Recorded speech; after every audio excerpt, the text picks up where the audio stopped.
Hi, welcome Ron to our cybersecurity class. We are just waiting for the attendees to log in and we will get started shortly. Hi, Amy. Hi, Erin. Nice to have you join us. You cannot speak. All of you are muted, but you are welcome to chat in the chat box. Todd, welcome. Glad you are here. Garrett, Jeff, thank you for coming. Erin, welcome. So we'll just wait another minute to get the attendees in and we'll get started.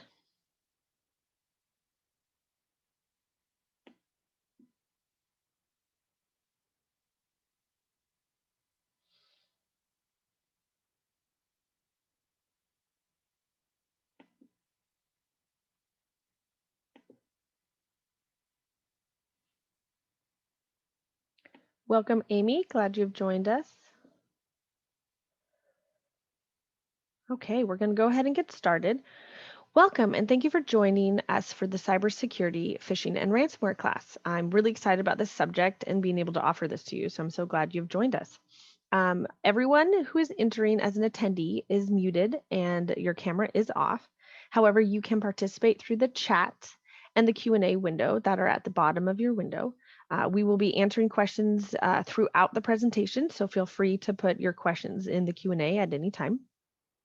If you are experiencing any technical issues, I will be putting some suggestions in the chat in just a couple minutes. Now that housekeeping notes are complete, I'd like to introduce you to our two amazing instructors for today's class. Nick Rasmussen is with SWAT Systems, who is the IT network support for Master Builders Association. Excuse me. And Dan Marino is the CEO of Green Dot Security. And now here's Nick to explain them a little bit more. Thank you, Nick. Thanks, Katrina. As you mentioned, I work for SWAT Systems. We're a local IT company in Seattle, and we work with Russ and Master Builders on their IT, their network, and support from network infrastructure to end user support.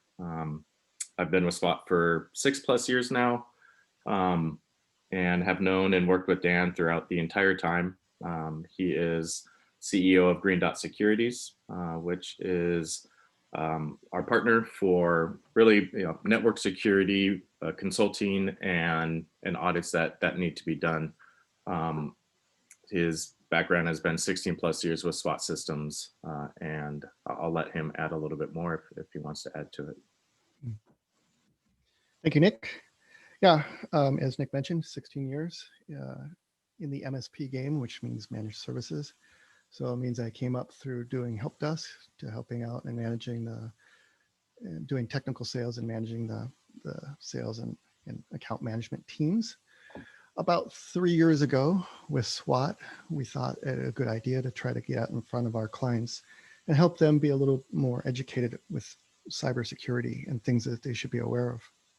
So we've kind of developed a talk. I've taken this with me to my new company where I am now providing security awareness trainings as part of that. That's what this would be. If you were a client of SWAT's, they would offer it for you in their services.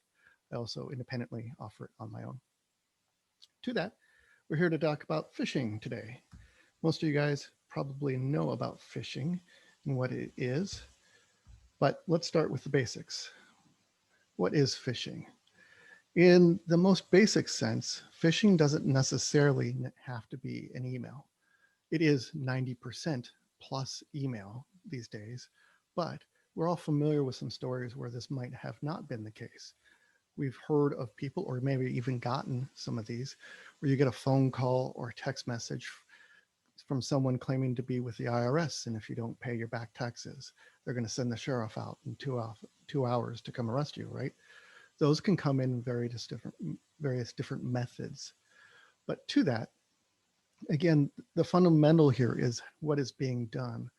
We're really trying to leverage, as we're doing some kind of phishing attack, a trust relationship, say a boss or say the technical support trying to call you and work you through something that they found on your machine. Or the other thing that is super common is to try to leverage speed. In other words, make the situation urgent and make you not pay attention to what it would be that is within the email that might set off your little alert that this is something that you shouldn't be doing, right? So that kind of scam is what phishing is. It's a deception that tries to get information or money out of you. To that, there are various kinds of phishing that are out there. You'll probably have heard of some of these, where something like spearfishing is much more targeted. And then whaling would be even more targeted towards somebody who's a CEO or a C-level person within a company, definitely somebody who's worth trying to get a hold of that account and use that account to leverage other things. And again, where we had been talking very briefly there, we've got smishing and vishing, where those are phone or text-based types of attack, where if someone is trying to get at you, they will be using various different other methods for getting at you. And then there's a little bit more modern kind of things where we talk about business email compromises. One of the big things, I guess, to point out here is that there is much more phishing these days. One is to do with the fact that we're in COVID, and so people are now working from home a lot. And when working from home, it makes it a tougher job for an IT company or in-house IT department to have the same kind of level of protection as they would within inside a business. Just And then the add other, to that real quick, you yeah, know, go ahead. what we see most commonly just through the support desk and some of the phishing emails that our clients receive. A lot of them are spear phishing, where it is emails coming in. The clone phishing example is also a good one, masquerading as OneDrive or 365 resets, something like that. And then the scary ones are email compromise on there. So those are probably the top three type of most common type phishing emails we see through our clients. And probably I'm sure everybody has an example of two of some sort of phishing email they've received. Yeah, and the other thing I like to tie in with these things, because frankly, this is in the broader category of what's called social engineering. That is, phishing is part of that broad category. And one of the things that is also included in there for this is the method of delivery that might be used for an attack, right? As an attachment. In that attachment, one of the very common tie-togethers is something called ransomware. And ransomware basically is some nasty, nasty stuff these days. The basic of it is it's something that you inadvertently install on your computer because you say open the Word document, and it in the background installs a little application on your computer. What that application will then do is it'll go out in your computer and trying to find any important documents. And that's become a wider scope of what it might actually do. So it might take all your Word docs, your PDFs, your Excel worksheets, maybe even if you have got QuickBooks on there, it might take that and try to, well, it won't try, it will encrypt the data there. And what that basically means is that if you were to try to open that, if you could, it would look like a scrambled up bunch of garbage. It would no longer look like what you expect it to look like, because what it's basically done is put it through a blender. And the only way to get that data back is to have the key. And of course, who has the key? The people who put the ransomware on your computer. So we'll do that on your computer. And even worse yet, if your computer is attached to a network or can see other things, say like OneDrive or Google Drive, it will go scramble the data up there if it can, because again, your computer can see it, therefore the software can see it. Once it's basically done doing all the encryption that it can or wants to, it will throw a note up, hence called the ransomware. That note then therefore asking for some sort of ransom, usually in some sort of Bitcoin type of cryptocurrency. And to that, it's become rather expensive to get these things back. But say you don't care anymore because you know you have a good backup that wasn't affected by this ransomware. The newest variants of ransomware now also do another extortion of you. And that is to say, hey, I've pulled some of this data off your network and I've gone through it and I've found this incriminating piece of document, right? And incrimination can be various forms, right? It can be personal information that you can't or didn't want out there for either you, your clients, or your employees. It can be trade secrets. It can be basically anything that you wouldn't really want in the public. Maybe even like, say, a customer list. You wouldn't want your competitors to know that, right? So to that, the ransomware has become rather tricky to deal with, because even if, again, you can recover from the incident by restoring your documents, you now have another extortion you might need to pay out of there. All right, let's talk some basic stats. What I like to usually point out here, because this will end up being pretty scary for a talk, is that the good thing is it's a slight downtrend, but we're slightly trending down on how many people are actually bothering to click through on something like phishing, right? So that means those of us who are actually click a link and then follow it and put in credentials, say, to a fake login page, that has become a lot lower than it has. And thankfully, I think that's because of a lot of awareness. You can see some of this stuff on the news. You often can hear about it if you're paying attention to any security related or tech related podcast or whatever. But it also has become far, far, far more prevalent, especially during COVID. These numbers are probably slightly off because, of course, they don't have great numbers yet for last year for some of this, right? But there has been a large uptick in phishing attempts, is what I'll say. And even worse yet, the trend has been for quite some time yet that small companies are the target or the preferred target of these types of attack. One of the major reasons for this is that an enterprise can afford much more expensive solutions to try to fight things like phishing, where that hasn't quite dropped down to the price point where small to medium-sized businesses can always afford the best solutions out there. So at the end of the day, what we have to do is pay attention here, because again, we're big targets.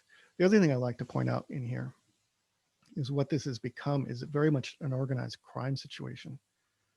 Somebody like Nick, who's very not technical. I mean, he's a pretty good around a computer, but he's not something that you would want necessarily fixing your computer. And to that, he could be somebody who could run a phishing campaign, because you can go find out there in the dark web places that will allow you to buy the phishing software that you need, the ransomware software that you need.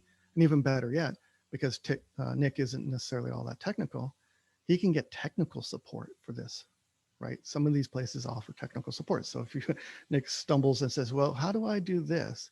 He doesn't have to go try to find someone to tell him. He can just call up support and they will tell him, here's what you need to do. And Yeah. better yet, How would I find out which ones are good? there are sites basically for that, where you can find out, hey, this known version of this particular ransomware is known as a very good and not being caught by many antivirus, anti-malware programs right now, right? There are forums for this kind of thing, and or to tell who is doing good support for these things. It's become a very messed up world, but there's lots and lots of money out there. You know, annual reports run really kind of variant on what there is, but these are at least multi-million to probably bordering on billion-dollar industries now. And I say billion because probably any of the estimates you'll say out there will be multi-millions, in the hundreds of thousands of millions. Well, they're probably very low, because again, these are very underreported. Even when in my time at SWAT, a lot of companies that I knew that got compromised with something never bothered to report that to law enforcement. And most of them probably didn't even bother with insurance unless it was a pretty drastic situation, right? So there wouldn't be an opportunity for a reporting mechanism in those cases, because the antivirus never caught it and nobody got a report of it. How would you ever know? Like the big stats that stand out to me is, one, obviously like 96% done through phishing. So, or through email. So knowing what to look for just through your inbox and not moving too fast there. But also, as you mentioned, 55% is through organized crime, which is kind of crazy to think that they're getting into the phishing game. But I'm sure you've heard the news of, I think it was the Atlanta airport years ago, or just small town government agencies or hospitals being penetrated, and there's big money behind that.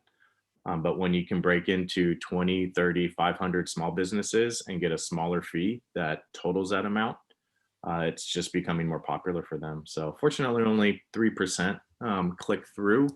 Hopefully, the percent that give credentials is even lower than that.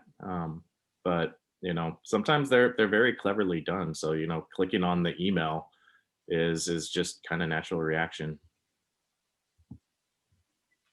Yeah, and the other thing to note, again, these numbers are a little bit, Verizon does a very good report, and this is one of the better ones out there for this. But again, it's probably due to misreporting.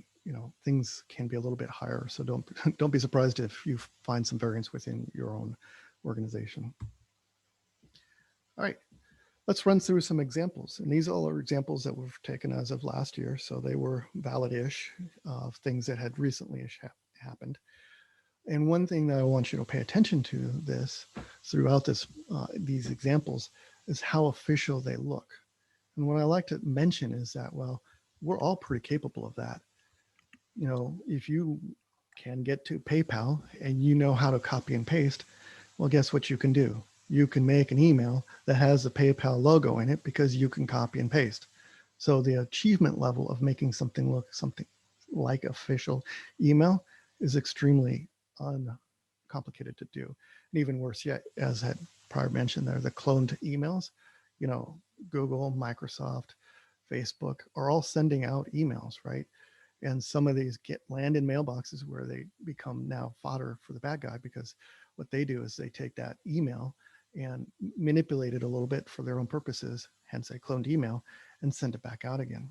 So they've become a lot more official looking. The other thing to pay attention to is basically what these things are asking for. And that has also become a lot more complicated, where things might seem like they're, valid requests, that your mailbox is full, that your account has been compromised. And yes, it may have been, but this may not be the time when it was. There are other things where you might get a warning about missing a meeting or something like this, or missing a Zoom call, or missing a Teams thing. And you get an alert saying, hey, click here to see what you missed on that Teams meeting, right? Or the Teams conversation. The thing I would like to mention for most of these things where it's a thing that could possibly have happened, there isn't a particular reason why you would follow these types of emails to their end result. Say, for example, somebody says that your password expired. Why would you bother to click on the link for, say, a Gmail alert about that? Simply go to Google and try to log in. Do you get a warning? If you get a warning, well, then it turns out that was actually a valid email. If you didn't, well, we know that that was a phishing campaign. The other thing I'd like to point out here in this is how much of this is contextualized to our now. And by that, these examples, for COVID here are from the beginning of COVID, right? Where you might get an alert from your HR saying, hey, this is our policy today because the governor changed what we're doing as of this week and for an amount of time. And so it was common to get alerts from your company or from various sources on things that would have changed on the status of COVID. It's coming on tax season, which is now expanded. You should expect to see that phishing campaigns will be much more tax related during tax time, right? These revolve around holidays, around major events, all can be leveraged into something that therefore we get interested in and would be prone to clicking through on. And so that the attack of today for the phishing campaign will not be the one of tomorrow. They all change over time. And definitely, again, they stay very contextual to the time. And I get a ton of these just for my personal email accounts. From PayPal, from Amazon, from UPS or FedEx, just masked emails saying that either my PayPal account has expired, and it's all wanting you to click the link to attempt to log in so that they can steal their credentials. And as Dan mentioned before, if there's any question in my head, rather than using that email to go to the site, I go to the site directly, log in, everything happens normally. I took at least the right precautions on trying to verify whether that email, which created a little bit of doubt in my head, was legitimate or not. A lot of them have just silly email addresses that are associated to them. So if you hover over that, where it might just say, PayPal as the sender, but the email address is something crazy long that makes no sense, because it's just a fake email. But like, PayPal, Amazon, Apple for me, bunch of expired passwords get sent to me constantly throughout the month, which has almost rendered me numb to it. So, which is, just you gotta always be careful and just focus on what you're seeing in your inbox to make sure it's legit. Right. And so to that, the techniques that are used within phishing, right? The one that Nick was just mentioning, right, is obfuscation, right? Where we're hiding or masking something. And to that, that could be the button that just says click me or whatever reset password or something like this. Well, that button is obviously not a URL, so it's very hard to tell where it goes just by looking at it. But even there, if you were to take and see a URL that said http://www.google.com, well, there isn't a reason why I can't actually trick you. That may be what it reads like, but that doesn't mean that's where the link goes. If you're familiar with doing this, you can right click on any link like that, or HTML shortener like that, basically, and edit where it actually goes, right? So the text can read one thing like here, or click here, or it can read as a website's full URL, I should say, but not actually be the correct place that it would actually be directing you to, right? So that Google that you see could have a 0 in one or both places of the O's, right? It could even not even bother to say Google at all when you go look at what it's actually trying to take you to. And that is pretty common, that most, as Nick was mentioning, most of them will not bother very hard to try to show the obfuscation as something that is very hard to detect when you actually look at the URL that it is actually going to. Another, again, mentioned kind of technique is to put in attachments in there. And again, more common, that would be a phishing technique that is trying to actually install something on your computer, say like ransomware. That would be the more common method of what its attack style is. And then going back to the phishing, right, maybe the URL is very tough to decipher and actually looks like it's going to go somewhere. And it actually goes somewhere that looks exactly like a Microsoft login, an Apple login, a Facebook login, a LinkedIn login. Well, again, it's not very hard actually to copy a complete site and make it yourself. It's something that I could easily enough do, right? Where there are applications out there that will go pull down basically the whole web page that is Facebook, for example, .com. And when you get to my Facebook login page, you may or may not actually ever get to Facebook after that. I don't have necessarily a vested interest when you log into my website, that is the fake Facebook login page, to have you actually log into Facebook, because I have now gotten your credentials. And if you've done it 3 times, I've got your credentials and 2 verifications that that was your credentials. The trickier ones will actually go ahead and pass you through, right? So you log into my Facebook page. It takes an extra second, but it actually logs you through then to Facebook afterwards. But what I've done still, because you logged in through me, is I've gotten your credentials and then just passed you through to Facebook's website from there.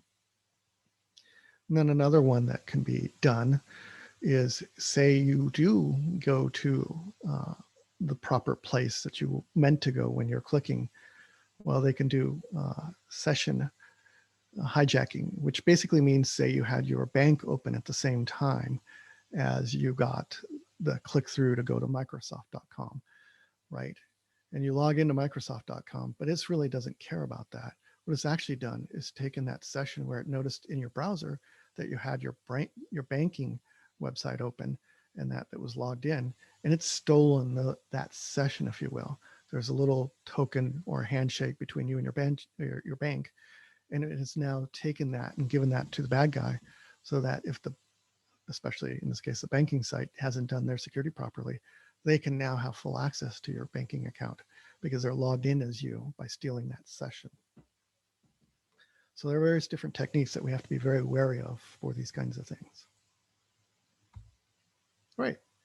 Now we move to hopefully the better part of this, where it becomes a little less scary, what we can do about it. The first thing I like to talk about is basically, let's all assume at this point, one of the things I say, for example, is that I myself, putting myself out as a security guy, fully expect to be phished someday. There's enough information on me out there without too much effort that you could figure out basically something that might slick by me. And if I expect to be phished, I hope all you would expect to be phished as well. I'm pretty clever about this, but I don't purport that anybody should think they're too clever to be phished. There have been several security people who have actually been phished over time, and a lot of other less clever people who have been phished. If you're a big target, you should expect it. Yeah, I've been phished, and I live and breathe and eat this stuff, so it's definitely possible. There are some very slick emails out there. Right. So to that, with that expectation, the first thing we should be knowing to do, whether you have fallen prey or not, is to report it, right? And some of this can get a little monotonous, right? If you report every phishing email to your IT company, they might eventually try to slow you down a little bit because it's a little bit monotonous, right?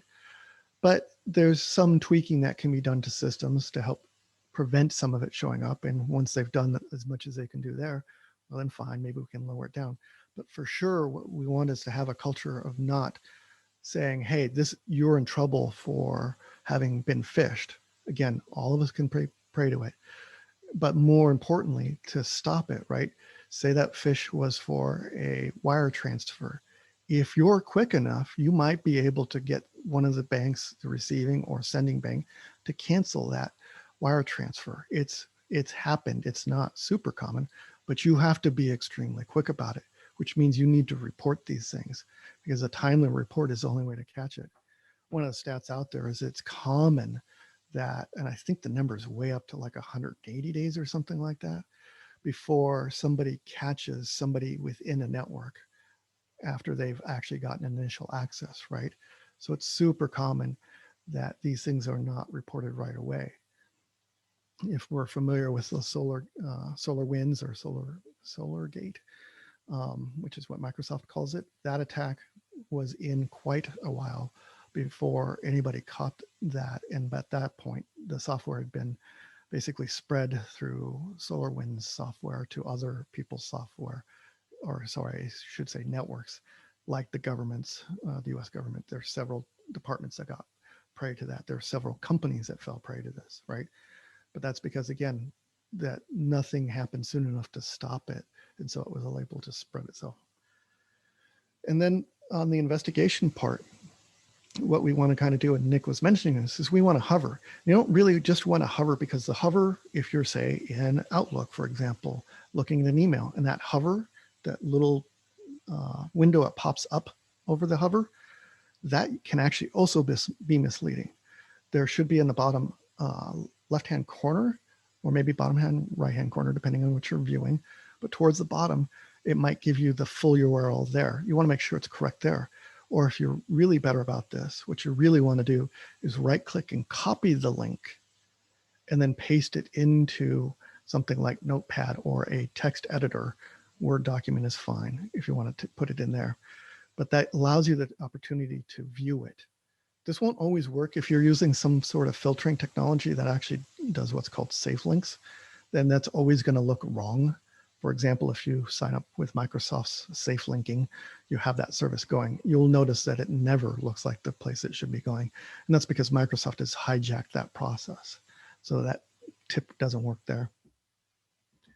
The other things kind of that to think about here, and this is written mostly as a speech that I give for SWAT, so you'll note there they've reported to SWAT. But if you have an IT company or a IT department, report it to them. You know, ask around within your cohorts if they know. Ask the source if they know about this, right? If something looks weird, the first thing you want to do is just act on the fact that you think it looks weird.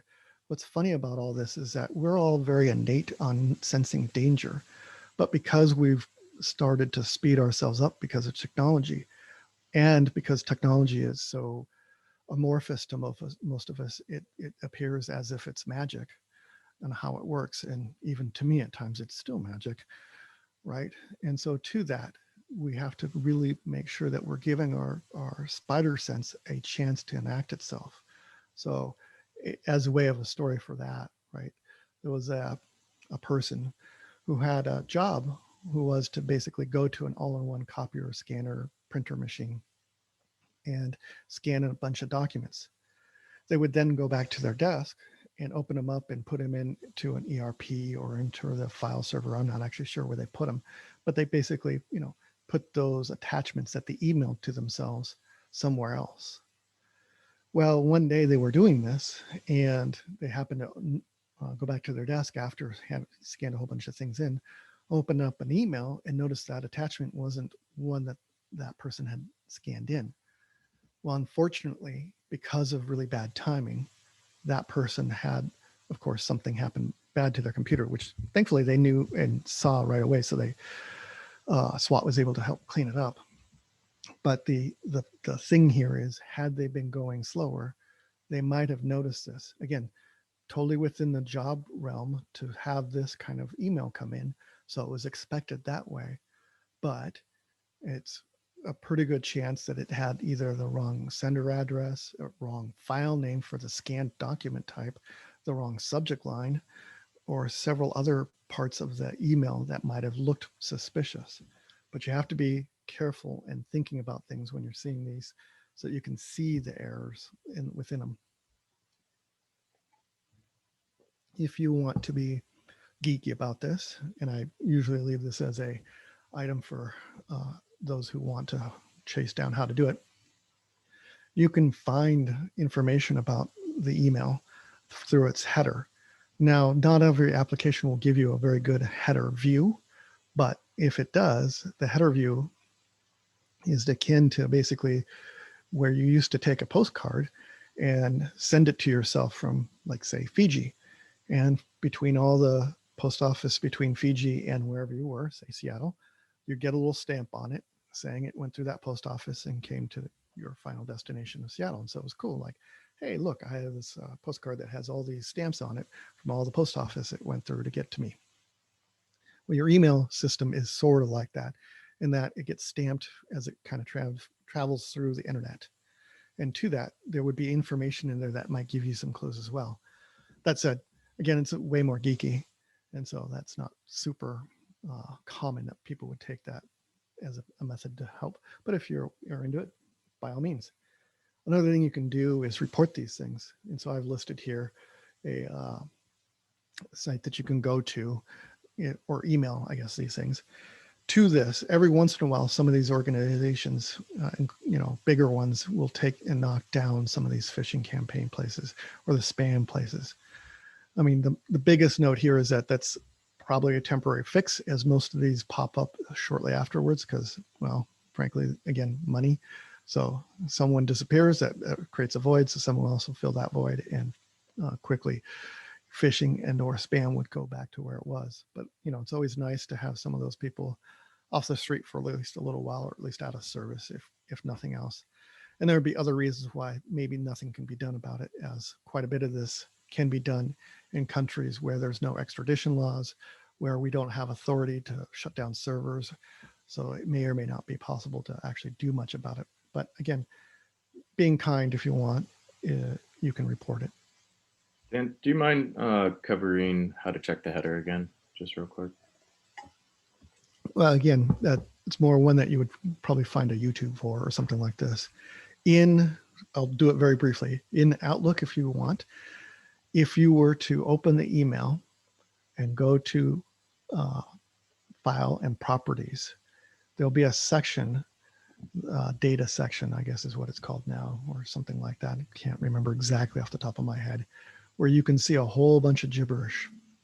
And the gibberish will include things like IP addresses, sender to from names.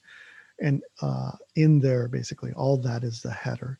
And what you should see basically is one server talking to another server, or possibly another server and then another server and another server. Kind of, again, depends how many systems may or have been involved with this. But that information is specifically what you would be looking for, is what servers have touched this, because that might give you an idea.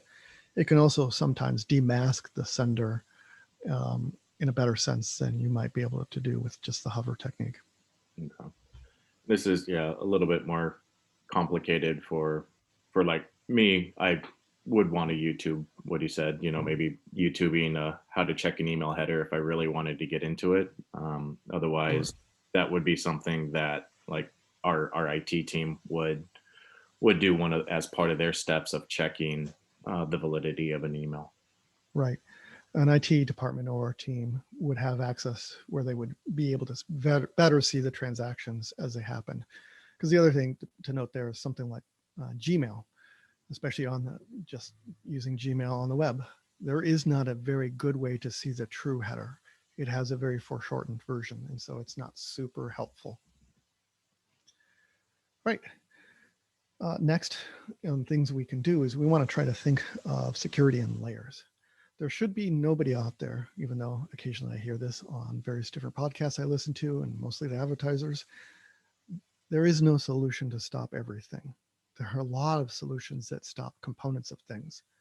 And so as much as possible, especially for a company, you want to try to do as many of the things as you can, right? So we have many layers. So hopefully one of the layers will catch you, right? So for your email, hopefully whoever the subscriber is that you're using for that, say, for example, it is Office 365. You can pay for additional services within Office 365 to increase the amount of spam filtering it's doing, and the ability for things like safe links, right? Where what that would be is if you opened up or clicked on a link, what would actually happen is really cool. A machine somewhere in the cloud would light itself up or be born, click on the link that you just clicked on, go to the website that you're trying to go to, and determine if there's anything bad there. And if not, then say, no, okay, and then return back to you to allow you to actually go to that website. If you've ever done this, you'll notice it only takes a few seconds. So that's an amazing amount of stuff that's happening. But welcome to computers and how much they can do in a very little bit of time these days. Another thing I like to really push, especially if you're talking about home users here, one thing that can be fairly easily implemented that can help, especially for example, with fake login pages, is using a filtering service like OpenDNS. Let's take a moment and talk about what DNS is. DNS stands for Domain Name Services, and I'm sure that helped nobody. But what that basically means is it's the address book for the internet. When you go to yahoo.com on the internet, there is nothing on the internet that understands what the heck that means. What the internet really cares about is numbers. Something, like 15.42.179.15, right? Well, to that, DNS is that translator that takes Yahoo and turns it into an IP address or that number. And once you've got that IP address, you can now navigate to that location. And so DNS is our first opportunity where we can take and hijack the process. So for example, you go to a fake login page for LinkedIn. Well, when you try to open that URL, the DNS process resolves this to something that's known as bad, or someone else has reported it as bad. Let's go that way. And instead, what it does is hijack you going to the fake login page and puts up a splash page saying, hey, you probably really don't want to go there because it's been reported that this site has something bad on it, or is bad, or is whatever. If you're using Google or Firefox, occasionally those browsers can do the same thing, but why not have more things that can do it?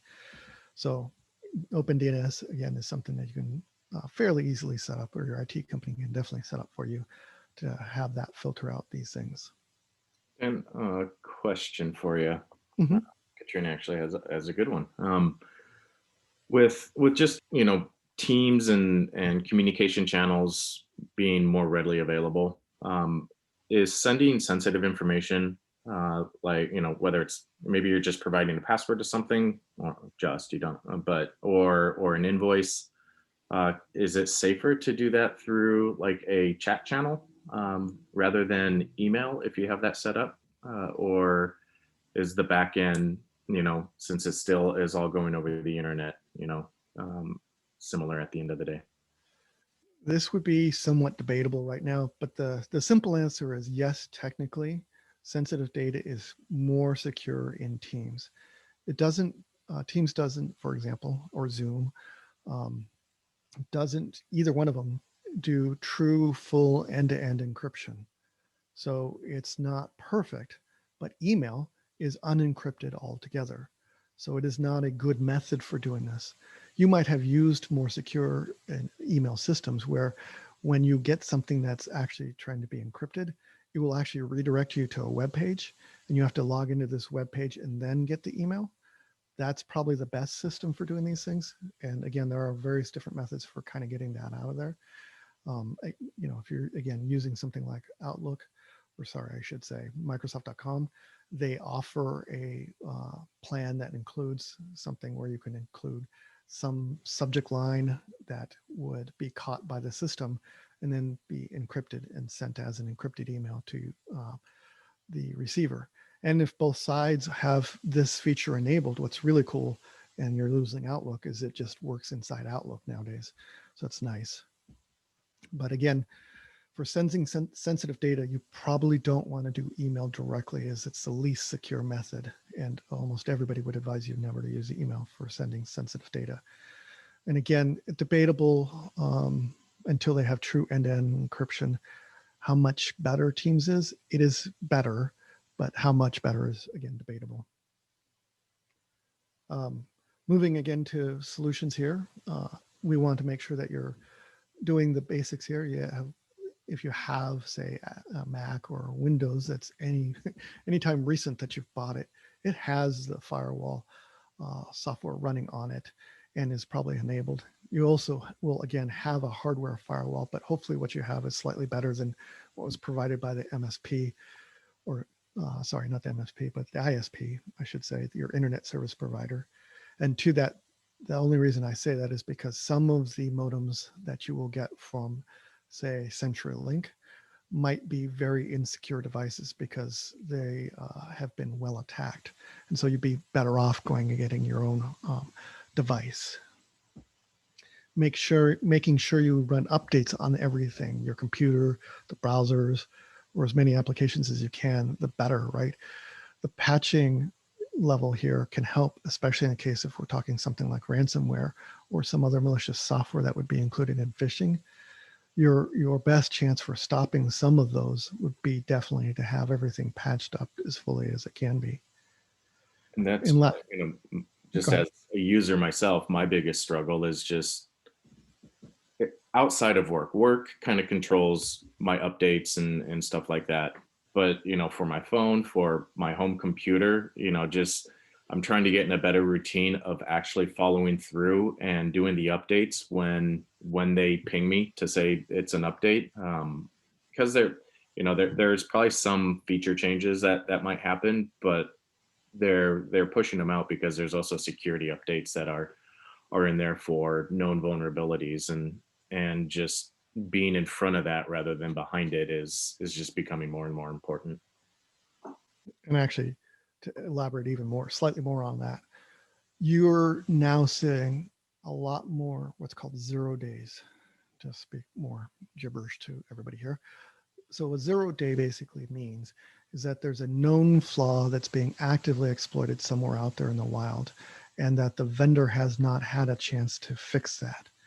If you had an Exchange server, you're very familiar with this because there were 4 0 days that were active and being used by China to exploit Exchange servers that were on-premise Exchange servers. And so the patches only became available after most devices, or quite a lot of Exchange servers, were actually compromised, right? Those 0 days are something that you'll quite often now see, that are being patched up. And that doesn't necessarily just mean Microsoft, right? Again, Google has had, I think, 3 already this year, that 0 days that they've had in their web browser or Chrome. right? So to that, it's behooves you to make sure you're at least shutting down something like Chrome or Firefox as your browser, or Edge. If you're using one of those, they self-update, but you need them to shut down and be restarted to allow that activity to happen. The last thing I kind of mentioned in here, and there are other more complex versions of this, but the basic would be antivirus, anti-malware. If you're running Windows, that's included. At least use Defender and let it run and do its thing. You know, that's not very often that you will have antivirus or anti-malware catch something proactively ahead of it being infection on your machine. And that's because, again, these things are mostly lagging technology. They mostly rely on the fact that someone else got infected first, and then they could block that. It's very easy to edit and modify viruses and other malicious software so that they don't easily show up as bad things to antivirus or anti-malware. And it's very easy to manipulate something to look different. But include them, because again, once in a while they will catch stuff, and then again, we're just running layers, so include all the layers. The other big last thing I'd like to talk about here is password hygiene. And basically what that means is a few things. But let's start with one basic of this. Passwords are a broken technology. There's a few reasons why I say this, but the primary one is we're all basically asked to do this thing where we're memorizing random things for random places, and in a fashion that doesn't make any sense at all. It's really not great that this is the way we've landed on for being identified by pages and services, but that's what we have right now. But because of that, right, we all probably have at least 50, and many of us probably have 100 or more passwords that we have scattered around the internet, and we may not even realize how many exactly we have. And to that, there's little chance that you're memorizing 100 different passwords for things. So you're either using the same one, and most people do some sort of recycling of their passwords where they have a password that's used in multiple locations, which is one of the worst ideas. Because if any one of the sites that you use that gets compromised, now person can go use that password in other locations. Say, for example, you're in some sort of dump for Yahoo's email server getting hacked, which happened a few different times a few years back. Well, they can go use that email or that username and password in other places and see if it works in other places. So maybe now they got into your Facebook or they got into other things. And one of the things I like to point out is hopefully at least a few of your sensitive ones are unique, right? And include your email system as having a unique password, because where do all your passwords go to get reset? To your email generally. So make sure that one's nice and solid as well.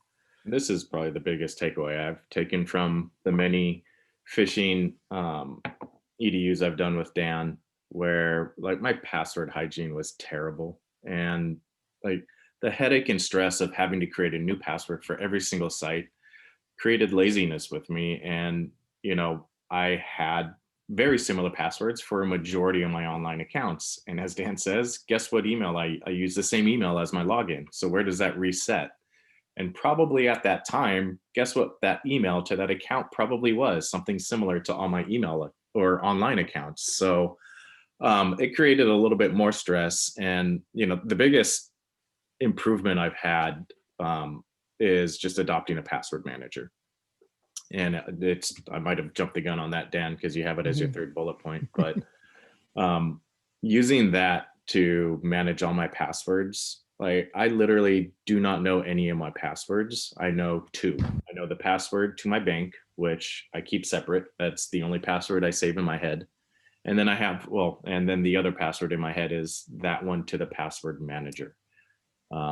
And the password manager creates and syncs to my web browser, my phone, my work computer, my home computer, so that those passwords are saved in a vault. Its security measures are far better than mine, because mine were just redoing the same password everywhere. So it was a huge stress relief to finally adopt that. It's a little work to put in place, but over the past year, I had a little extra time at home. And early on, took a weekend night and adopted a password manager to take over as many of my online accounts that I have.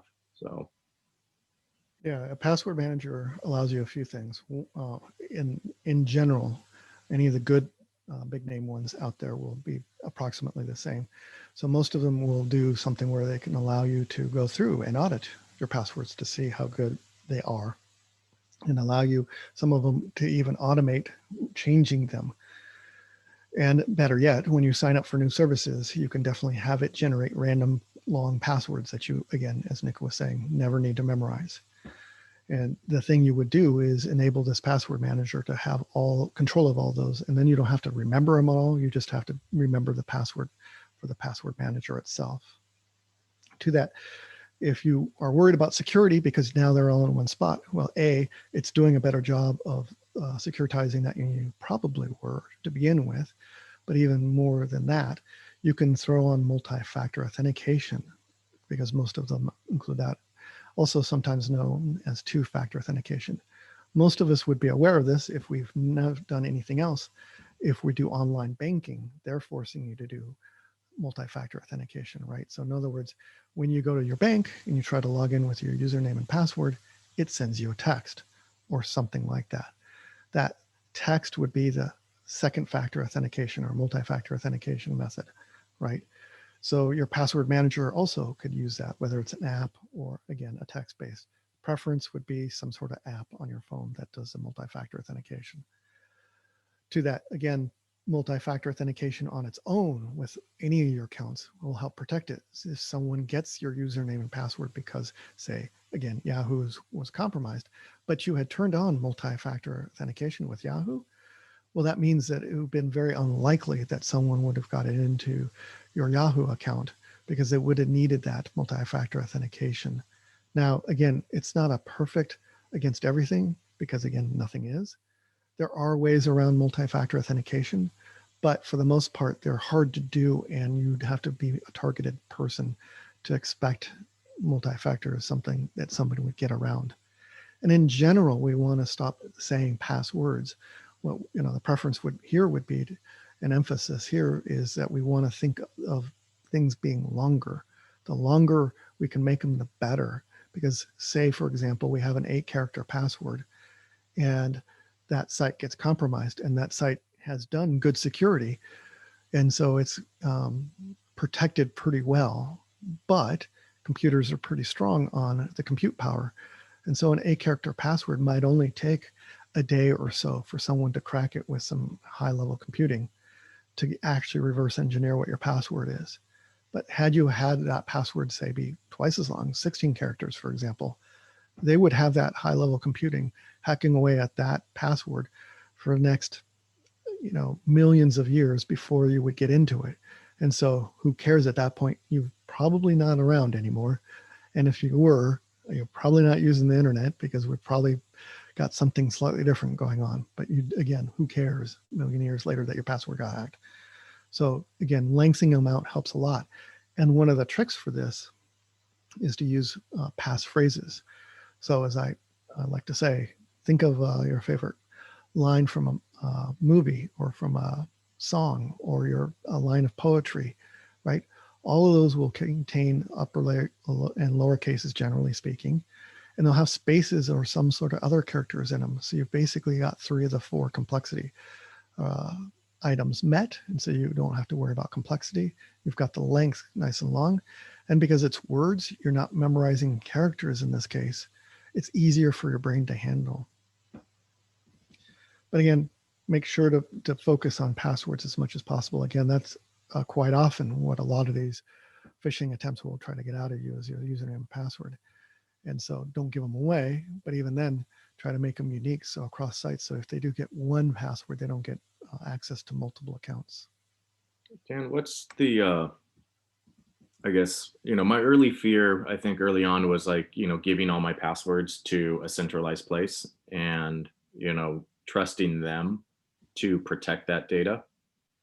Are they, are they more susceptible than like Facebook for data leaks or anything like that? Or, Right. can you speak to that a little? So again, it is putting it all in one, your eggs in all in one basket, for example. But what you're trusting here is that these companies that are doing it, and again, most of these will be doing it as their primary activity. So they have a business case for that not to be an easy thing to do. And if you want to be even more paranoid for this kind of stuff, which is fine, some of them offer you the ability to have offline only. So in other words, it can't be moved around from location to location by them. It would have to be moved around in different spots by you. So what that means, say for example, you're using something, one of the more popular ones. More of the popular ones will have an app that you can put on your phone. So you're computing on your laptop at home, and you set up a new account with HubSpot or something, right? And so now you've got that username and password, but you want to get into it on your phone because you're out and about in town. Well, that password manager on your phone would have synchronized that password between the the laptop and the phone. So you can simply cut and paste, or depending on that phone you're using or amount you allow it to do it, you could even have it fill in that information on the phone itself, right? Well, because it's synchronizing, that means it's now somewhere in the cloud. And yes, technically that makes it another attack point. But again, they're doing, at least any of the reputable ones, are doing a very good opportunity or chance of, or sorry, I should say, a very good job of protecting that in various different ways, right? So anything that's accessible would not be something that's attacked. By way of example, LastPass has been known to be attacked a couple of times, but to date, nobody's been able to get into the secrets that would be important to you or I if we're a LastPass client, because nobody was able to get into that database. These companies should be treating that as gold. And again, as long as we're using bigger trusted names, LastPass, Bitwarden, Dashlane, OnePass, some of those, then in this case, there's a good chance that anything that you would be doing won't be as good as what they're doing. So you in your personal life you're unlikely to be doing as good a job of protecting your passwords as those companies would be. And for me, it brought peace of mind that every one of my passwords now that I'm at least aware of and using are very unique, because I just have the password manager create a 22 character password.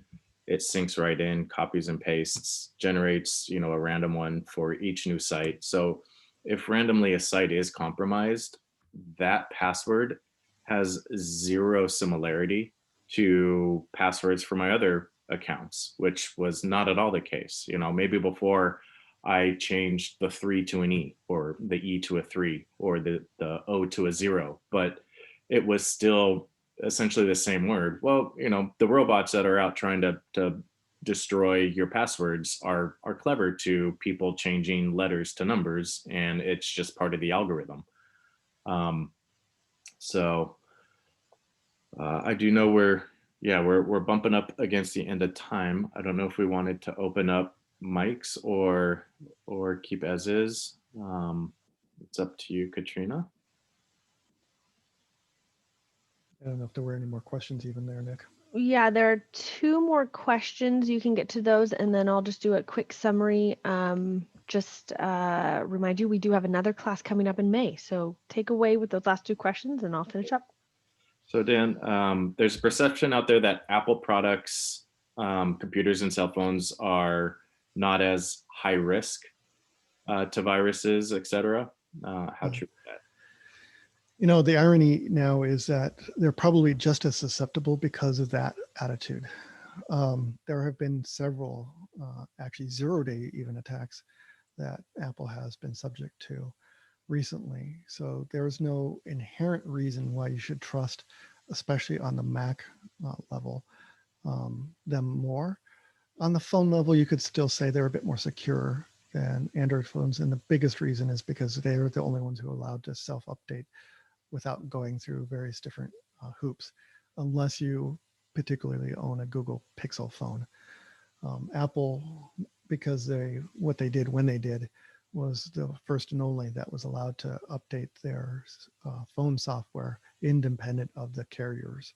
So if you're a Verizon phone person, you didn't have to have Verizon approved software stacked on top. But to that, again, there are far more and prevalent attacks out there than has been, in the relative history for Apple or even Linux out there. As these things gain more market share, they've been more targeted, and even better yet, because there's money involved for discovering these things. There has been quite a bit of exposure on the Apple side to point out they're not as secure. They do things slightly different, so it makes it slightly better from the get-go than Windows for security. But again, that doesn't mean they're more secure. Unfortunately, not anymore. And even more to the point of phishing, you can get phished on any platform. Phishing doesn't mean there is no protection against phishing because you're on a particular operating system. Because again, you go to a website and you enter information that is doable on any platform where you have got a browser. Thank you, Dan, and thank you, Nick, for all this great information, great insight. You've given me a lot to think about and to know. Okay, go get my own router. Don't get one from the company. And so thank you so much for all of your information. And I do want to point out in May, we will be having another cybersecurity class that's going to be on basic steps to secure your enterprise and also learn more about cyber insurance that's out there, which is a great idea to get. Also, we will have a short survey after this class closes for you to fill out, and we'd love to get your information and what you thought so that we can provide great classes to you in the future. Also, if you want to get in touch with Dan and Nick a little bit more, there's also a spot in the survey for you to fill out your contact information there.